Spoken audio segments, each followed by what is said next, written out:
Some of you will probably remember this image of New Hampshire that I've used with some frequency, but the real significance of this image has to be explained for you to get full appreciation of it. This is an ideological map of New Hampshire. It was created around 2004, I think, by, Free State Project founder Jason Sorens. The darker areas represent pro-liberty voting patterns at that time. The lighter areas represent anti-liberty voting patterns. It's pretty clear who's being ridiculous. Whoa! Watch it, buddy! Whoa, you do not do that! Did I bump you? I'm sorry. As you may have guessed, areas like Keene and the government center at Concord show bright white for authoritarian.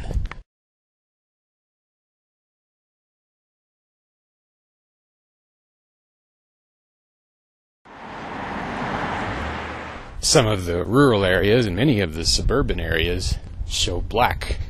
The most interesting part in my mind is the large amount of dark coloring you see on the Massachusetts border. This, along with some polling conducted by unionleader.com, is one of the reasons I believe Massachusetts immigrants to be a boon for liberty, not an impediment. Anyway, this map is not perfect. I think it shows only the voting patterns in state rep elections and maybe is not as holistic as it could be. It's also just a snapshot. Things started looking a lot worse than this after the 2006 election, and they're likely to start looking a lot better once the 2011 crowd gets in.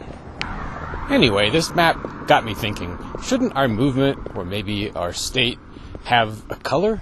There are already red states, and blue states, and green movements, and pink ideologies. There aren't a lot of colors left. But I think Jason Sorens may have picked a good one. Black. Silver means old. Gold means rich. I'm not sure you want to be perceived as being rich while people are getting hungry.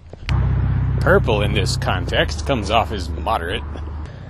But the only problem I can see with black is that it's been taken by quasi-anarchists, or maybe real anarchists. I guess that's not so far from what we are, and certainly New Hampshire is closer to being that than the rest of the states. I guess there's orange, which has been taken by the Northern Irish loyalists and the Ukrainian westernists. Brown, of course, is probably out of the question because of its association and use by Nazis. The color white would be charged with racial connotations. Yellow sounds too much like scared. So maybe black is the way to go, with purple coming in a close second. One of the advantages I forgot to mention about purple is that, of course, it's also known as velvet, which is associated with the Velvet Revolution in Czechoslovakia. That's a good one to imitate in many ways. Now, maybe other folks have already started using purple, and I just don't know about it. I was thinking maybe the gay movement used it, but I'm not sure. Anyway, a good revolution or evolution needs a color. Maybe New Hampshire does too.